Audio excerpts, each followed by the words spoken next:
Yo, if you've ever had a job that sucked the soul out of you, buckle up. This is the story of how I went from loyal employee of 3 years to that guy who accidentally became a legend in the group chat. And yeah, it all started with one cowardly text message on a Friday afternoon.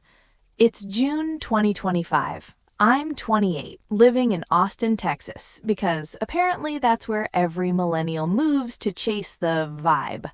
I worked at a mid-sized marketing agency called Brightwave Solutions. We did social media campaigns, email blasts, the usual corporate glow-up stuff for boring B2B clients. My title was Senior Content Strategist, which basically meant I wrote 47 versions of the same LinkedIn post until the client finally said, "Looks good." My boss was Derek Harlan, mid-40s, always in those quarter-zip pullovers that scream, "I peaked in college frat life."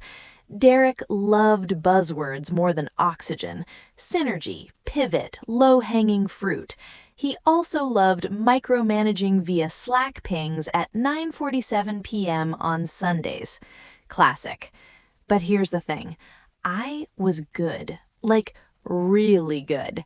I single-handedly landed us a six-figure contract with a solar panel company because I spent 3 weeks researching their niche Reddit threads and crafting memes that actually converted. Derek took the credit in the all-hands meeting, of course. "Team effort," he said, while staring directly at me like I was supposed to nod gratefully. I was also the unofficial office glue. When the Wi-Fi crapped out, people came to me. When the coffee machine broke, again, I fixed it. When a junior copywriter cried in the bathroom because Derek called her deck amateur hour, I talked her off the ledge and helped rewrite it overnight. I wasn't just an employee, I was the human equivalent of duct tape holding the place together. Then came the Friday that changed everything. I was on PTO. Actual, approved, I had to beg for it PTO. My sister was getting married in Colorado, and I'd flown out Thursday night. I'd set my Slack status to "OOO until Tuesday, emergencies only," and even forwarded my work email. Derek knew. Everyone knew. Saturday morning, 10:23 a.m. Mountain Time, my phone buzzes while I'm tying my tie in the hotel mirror. Derek: "Hey man, quick thing, we need to let you go. Effective immediately. HR will reach out about final paycheck and Cobra. Thanks for everything." That's it. No call, no Zoom, no "can we talk?" Just a text. Like I was canceling a pizza order. I stared at the screen. My hands started shaking. My sister walked in, saw my face, and asked what was wrong. I couldn't even speak. I just handed her the phone. She read it, laughed once, sharp, disbelieving, then hugged me. That coward, he couldn't even fire you to your face? The rest of the wedding weekend was a blur. I smiled in photos, danced at the reception, toasted my sister, but inside, I was raging. Not the screaming kind, the quiet, cold, planning kind. By Monday, back in Austin, the anger had crystallized into something dangerous. Clarity. I opened my laptop. First thing I did was download every single file I'd ever created for the company. Not client secrets, nothing illegal, but every strategy deck, every campaign calendar, every performance report where I documented my wins. I also had screenshots, years of them. Derek praising me in private Slack DMs, Derek promising a raise next quarter for 2 years straight, Derek admitting in a team channel that we were understaffed because corporate won't approve headcount. Then I logged into our project management tool, Asana, because of course it was Asana. I was still an admin. Derek never bothered revoking access. Rookie mistake. I didn't delete anything. That would be traceable. Instead, I exported everything. Client lists, contact info, the public-facing kind, timelines, budgets. I had it all. But revenge isn't just data. Revenge is theater. Step 1. The anonymous Glassdoor review. I created a burner account and dropped the most brutally honest review Brightwave had ever seen. Management style. Cowardly. CEO talks big about culture, but fires people via text while they're on approved vacation. Promises raises that never come. Overworks staff, takes credit, throws juniors under the bus. 1 star. Would not recommend unless you enjoy anxiety and zero work-life balance. I posted it from a VPN, watched the star rating drop from 3.8 to 3.2 in 48 hours. Comments started rolling in from other ex-employees. This place is a meat grinder. Derek is a walking red flag. Beautiful. Step 2. The Reddit post. I went to r/anti-work, because where else, posted under a throwaway. Got fired over text while at my sister's wedding. Boss is Derek H. at Brightwave Solutions in Austin. Here's the screenshot. Here's 3 years of him promising promotions. Here's proof we were chronically understaffed. AMA. It blew up. 12,000 upvotes in a day. People tagged local Austin job boards, tagged competitors. Someone even DM'd me. I'm a recruiter at blank rival agency. DM me your resume. Step 3. The email bomb, legal version. I'd saved every single great job email from clients. I compiled a PDF portfolio titled Work Samples, my name, former Brightwave senior content strategist. Then I emailed it, not to clients directly, that's a lawsuit waiting to happen, but to every single person in my network who'd ever interacted with Brightwave campaigns, including vendors, freelancers, partners.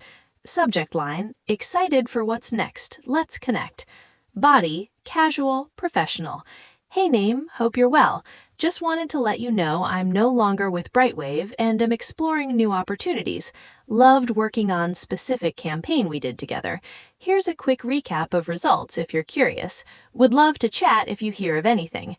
Attached the portfolio. Within a week, 3 clients reached out saying, "Wait, you're gone? Derek didn't mention that." One even said, "We were about to renew, might rethink now." Derek's phone must have been melting. But the real legendary move?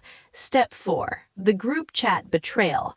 Our company had a secret Slack channel called #WaterCoolerOffTheRecord. Only about 12 of us, the core team who actually did the work. Derek was not in it. We vented there. A lot. I still had access. The day after my Reddit post hit 20,000 upvotes, I logged in one last time. I posted, "Hey team, in case you haven't seen, I got canned over text last weekend. Screenshot attached. Derek promised me a promotion for 18 months straight. Here's the receipts." Also, fun fact, the solar client I landed, they emailed me yesterday asking if I'm free to freelance directly. Spoiler, I said yes.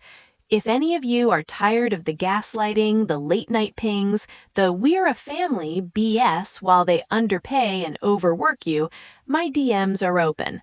I've got leads, I've got contacts, and I've got zero loyalty left to this place. No hard feelings to y'all, just thought you deserved to know the full picture.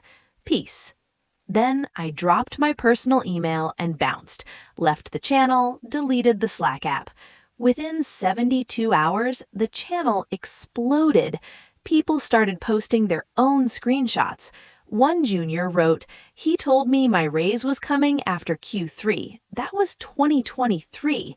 Another, "I'm interviewing elsewhere this week. Thanks for the push." By Friday, I heard through the grapevine, a very gleeful ex-coworker DM, 5 people gave notice, including 2 account directors. The solar client pulled their renewal. HR was in panic mode. Derek apparently had a come-to-Jesus meeting with the owner. Word is the owner asked why he thought texting a firing during someone's family event was professional. Derek mumbled something about efficiency. The owner wasn't having it. 2 weeks later, Derek was restructured out. code for fired. The agency posted a vague LinkedIn update, exciting leadership transition ahead. I laughed so hard I spilled my coffee. Now, I freelance full-time. I make more than I did at Brightwave, by a lot. I pick my clients, I set my hours, I work from coffee shops or my balcony with my dog snoring next to me. No more Slack pings at midnight, no more urgent decks due at 8 a.m. Monday. And every once in a while, I get a DM from someone still at Brightwave, or what's left of it. Thank you, seriously. Things are changing here because of what you did. I always reply the same thing. No problem. Sometimes the best way to fix a broken system is to walk away and take the duct tape with you. Moral of the story, never fire someone over text, especially not someone who knows where all the bodies are buried and has screenshots. If you're watching this and you're in a toxic job right now, document everything, build your network, and when the moment comes, don't just quit, make it legendary. What's your craziest got fired story? Drop it in the comments. I read every single one. If this hits 50,000 likes, I'll tell the sequel, how I accidentally started a mini agency with my ex-coworkers. Stay savage, y'all. Peace. Subscribe for more story times. Smash that like if your boss has ever been a coward. You're not alone.